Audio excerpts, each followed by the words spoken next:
Welcome to day 9 of the 10K in 30-day challenge. I'm so happy that you're able to join us today because we're going to tackle a portion of the business that creates a problem for a lot of people, and it's pricing. So, as we have been going through the challenge, folks have been sending me messages, DMing me, and trying to figure out this whole pricing thing. And I want you to know it's something that all of us struggle with in the beginning, but it's really crucial that we get it right to not only attract the right clients, but also to ensure that your business is thriving. So I want to start out with a big question. I want you to think about, and this might change how you think about pricing. So here's the question. If time is money, that's what they say. I don't agree with that, but we'll go with it. If time is money, then what's the real value of your service beyond the hours that you spend? For those of you all who believe that time is money, if that's true, then they should just be able to pay you for your time and it's even. But then what's the real value of your service beyond the hours that you spend providing that service? Think about that for a moment. See, because I believe that time is more valuable than money. That's what I believe. I believe that time is our most valuable resource because it cannot be replenished. So, time is that thing that is most valuable. Money, we can make more of, we can create more of. All we got to do is do more work in many instances, talk to the right people. We can create more money. As a matter of fact, there's a machine that's printing money on the go. It's always ready and printing and printing and printing. So time is not money. But if you believe that, that's okay.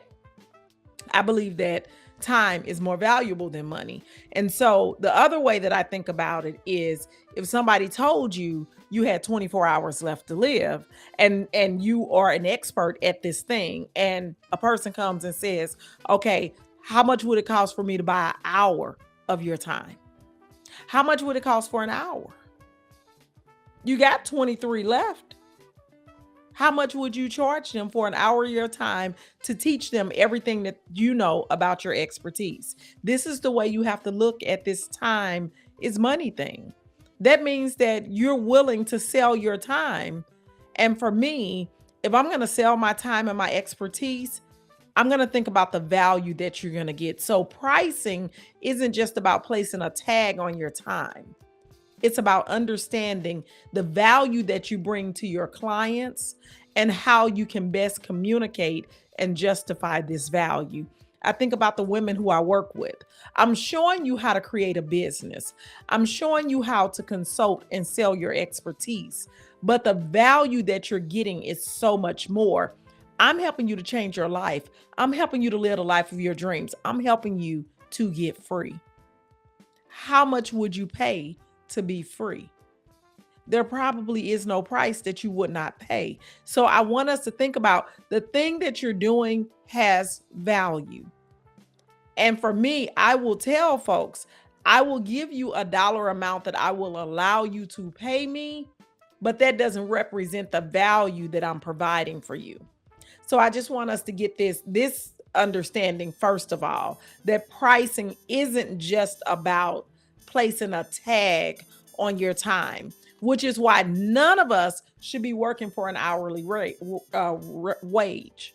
We shouldn't be working for an hour. So those people who are tutoring, you shouldn't be doing $35 an hour, $50 an hour and thinking that you're doing good.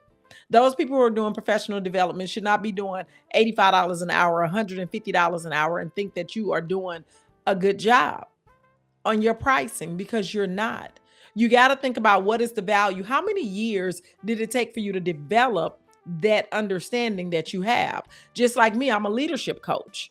In the school systems, when I go into the school systems, I'm coaching leaders. I'm supporting leaders. And so how did I get to the point to be able to be a leadership coach? Well, first of all, it took all of the previous things that I did in high school that were in leadership roles that helped to develop my early leadership. Then when I went to college, all of those years that I spent in school getting the education that I needed, to further enhance myself, as well as all of the jobs that I've worked that helped me to understand how to work with people, how to show up, how to get people motivated and inspired. All of those things happen over years. Every classroom that I've worked in, every one of them, all of the students that I've interacted with. I was a high school English teacher and I had roughly 25 students per class and I had 8 classes. If you multiply 8 times 25, that's 200 students per semester, 400 students per year. And I had to lead that classroom. I had to understand again how to motivate, how to inspire, how to teach in a way that was relatable. All of these things developed my leadership skills. And so to think that you can pay me $150 an hour for my leadership skills that have taken me nearly 50 years to develop is insane. But that's not insane that they want to pay me that. It would be insane if I allowed them to or accepted it. So this is what I want us to understand: the value that you bring. When I work with the leaders in the school system, they are overwhelmed. They are anxious. They are on pins and needles. They don't want to lose their job. They lack clarity. They lack confidence. They feel like their life is out of control and in chaos. And then I come in, I work with them, and I help them to get clarity, to get confidence, and to get control of their communication and of their emotions. And when I lead them, they feel like they can show up as their authentic self. They're no longer overwhelmed and they feel like they can lead from a real place. What is the value of that? That's not a $300 situation. So it's not about the time. And it's for some people, it may take them 10 hours. Other people, it may take them 3 hours. Sometimes a person might take 6 months. So it's not about the time, it's about the result. So I'm hoping that you all are getting this. So the next thing I want you to understand, some of the mistakes that I've seen people make, I'm gonna combine the two. I want you to understand the difference between high value offers and low value offers. Some of you all are selling high value offers. Those are services that are typically over $500. You know, like some people will say $1,000, but I say $500. So you're selling some type of specialized training program. You're selling some type of consulting package or something that is over $500. I'm going to advise that you avoid listing your price directly on your website for those who have websites. I'm going to advise you not to do that because, and especially if you have an offer that's $2,000, $2,500, listen here, I want you to think about when was the last time you read something on the website and was like, oh, let me give them $3,000. That's not the way it works. That's not the way the mind works. First of all, they're going to click off because they're like, oh, I can find that cheaper, because they don't really know what you have.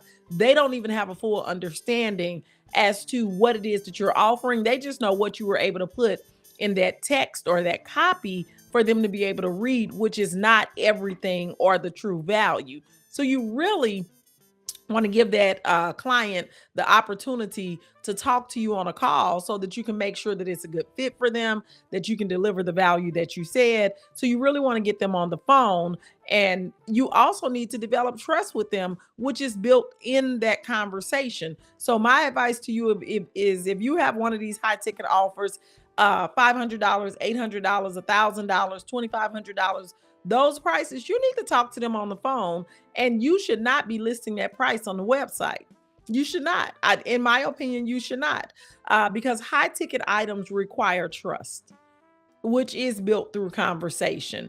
And a lot of times, even after you get them on the phone, they are going to need to think about it. Sometimes you can close them right away if you're really good, but sometimes they need to think about it. So you got to have some follow-up strategies that are in place. So after the call, you got to send a couple of follow-up emails reiterating what it is that you said, thinking about the value that you're going to bring, sharing any bonuses that you're going to offer them. These communications just simply reinforce the value that you discussed, and it answers any lingering questions. And it also helps to gently push that client towards making a purchasing decision.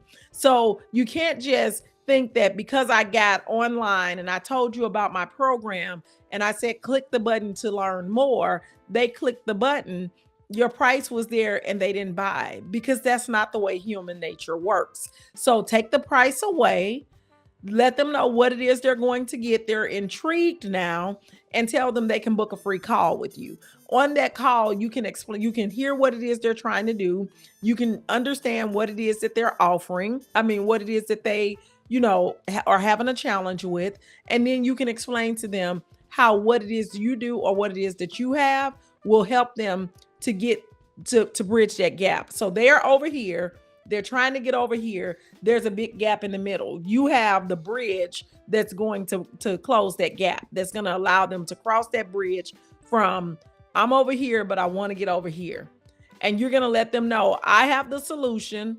You're going to explain to them the value, and then you're going to let them know not only the price, but also the options to pay. This is a big point, guys. We have to, when we're given a price, everybody can't pay in full. What is the payment plan? Do I have payment options?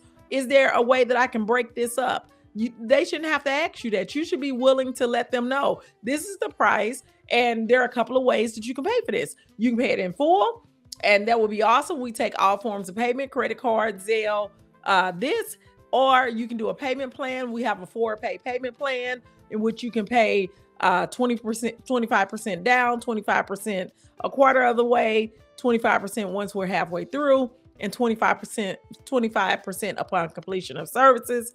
Maybe you're going to do 50% at the beginning, 50% at the end. Maybe you're going to suggest to them that, no, I don't have a payment plan, but you can use Klarna, you can use Affirm or Afterpay. Or you might say, most of my clients typically pay through using a couple of credit cards, or they put it on their credit card. Whatever it is, you got to help them to understand what it is they need to do. Now, I want you to think about this next idea like this. Okay, listen to me, because as we're establishing the value, I want you to think about it like setting a dinner table for guests.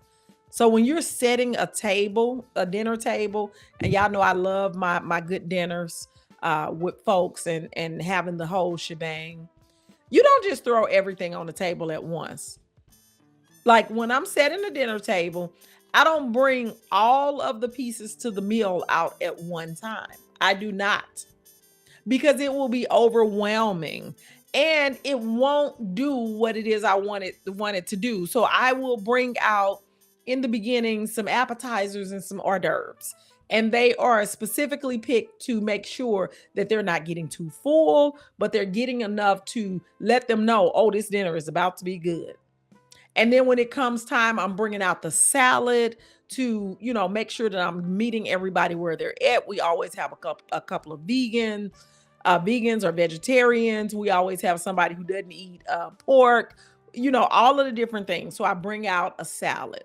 And then once we finish that, then we're bringing out the main course. Even with the main course, we're not just lopping everything on the table at one time. It's very strategic how the pieces to the meal are put out.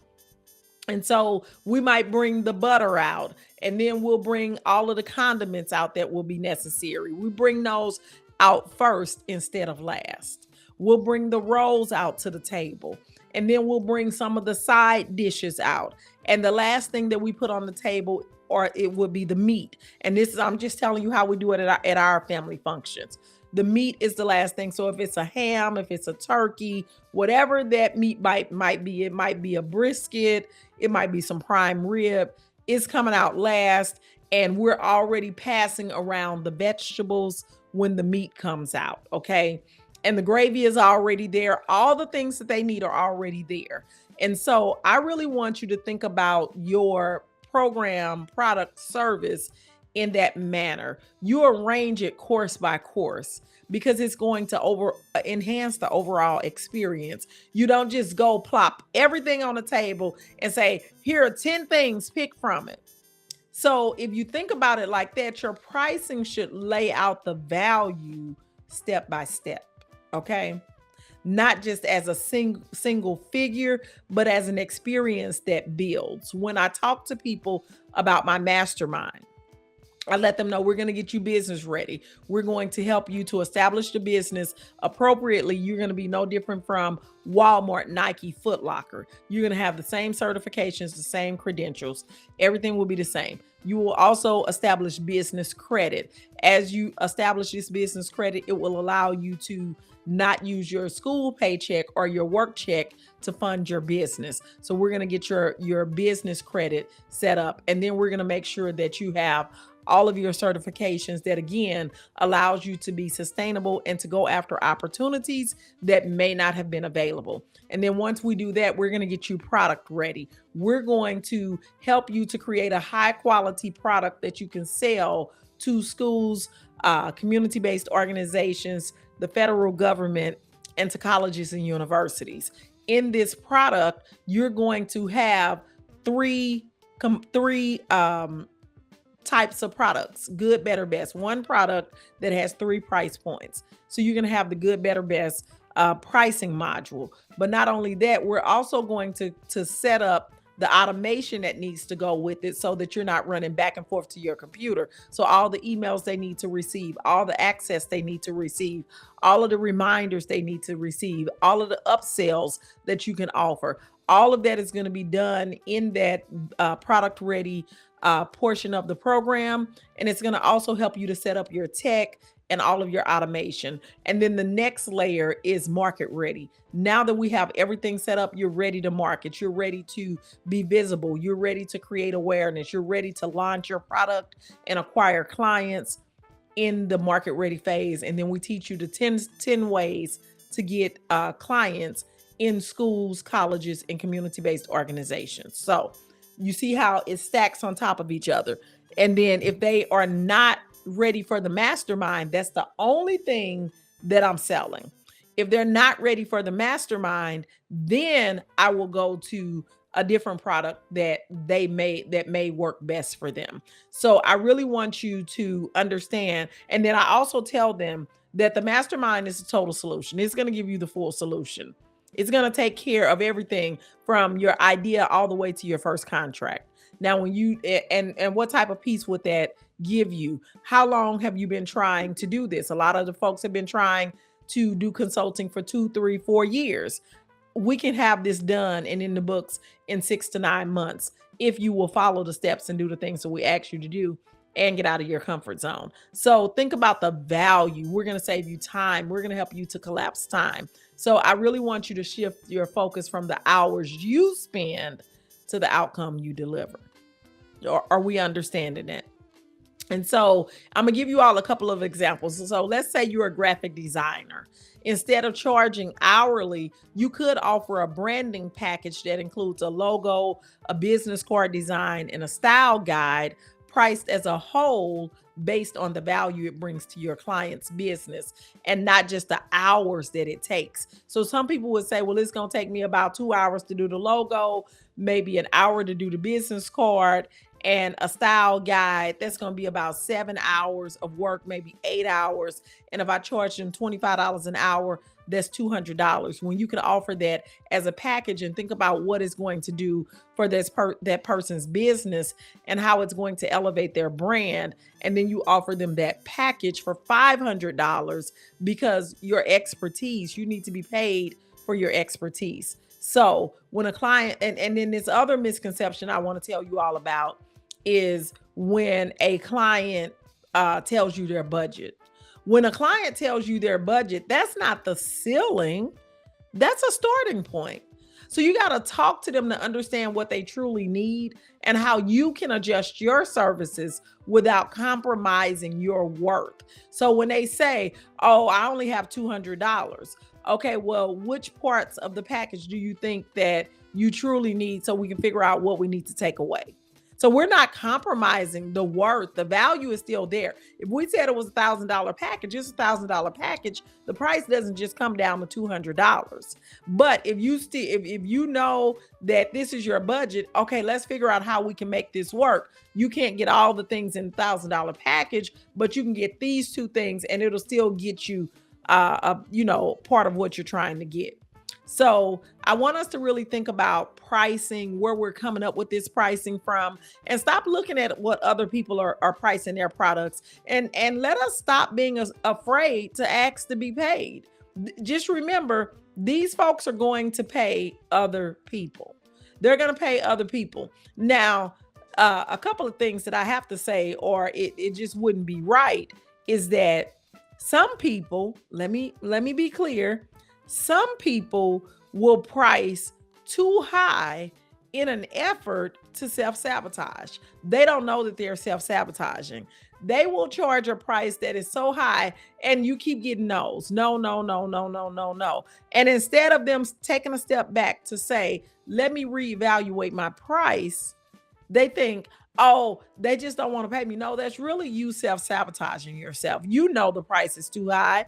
You know you haven't gotten anyone to pay you that amount for the thing that you're trying to do, but you want to stick with your price, but you have no market proof that what you're charging is appropriate.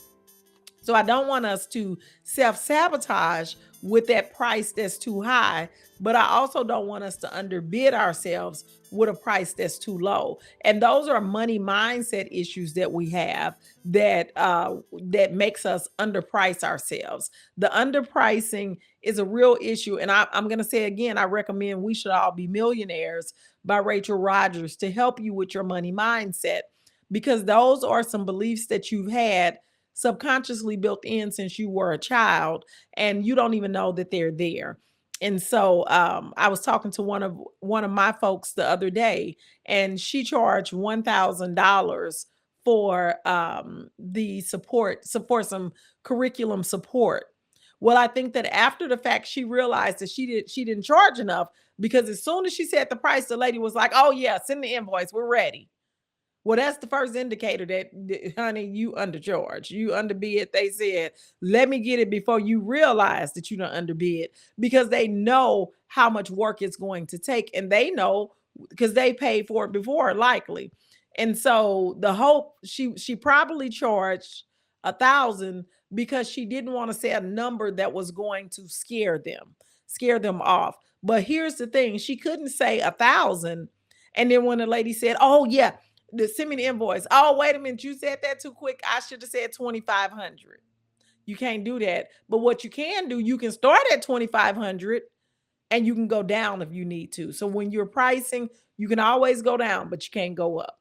So I would rather give a price that's a little bit more and bring the negotiation down than to start too low and be stuck and can't do anything. So let's get this pricing together. Let me recap for you what it is that I'm saying in case you got lost in the sauce.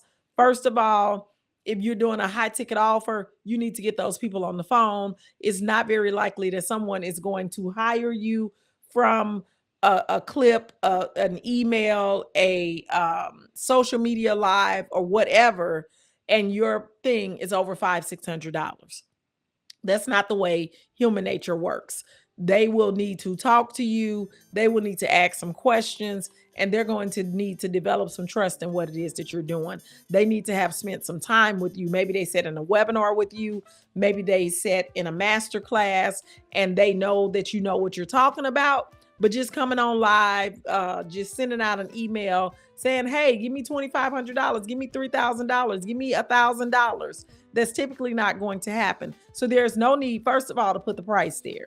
First of all, don't even put the price there, because you want them to say, I need this. And if I need this, have them take an action. They need to call you, or they need to do something, take an action so that you can call them. And then once you're on the call, you can really help them to understand the value that you're going to bring and what the price is. So I hope that's helpful. And then the second thing, I want us to not underbid. I want us to not underbid.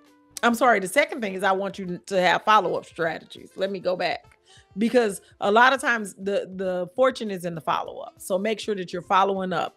And then the third thing is to make sure that you are basing your package off the value and not the time, off the value. And then don't self-sabotage with super high prices when you know that you don't really have any evidence whether or not this works. And so as we reflect on your current, as you reflect on your current pricing structure, I want you to ask yourself, is it reflecting the true value of your work? And how can you adjust it to better communicate your value? We're talking about the value. Y'all in the comments, share any changes that you make, any thoughts that you have. Let me know. Go ahead, make sure that you're liking these lives. I need to get my likes up so that it can get out to more people. And share this with other people. Make comments below. You know, I respond to the comments. If you look back at the other ones, you see that I've responded to the comments. So I know pricing is complex. Come on back to day 10. We're going to talk about how to get over the objections that people give you when they don't buy, or they say no, or they're looking like they're not going to buy. That's what we're going to talk about tomorrow on day 10. So hope this helps. I'll talk to y'all tomorrow. Let's make this money. 10K in 30 days. Let's make it happen.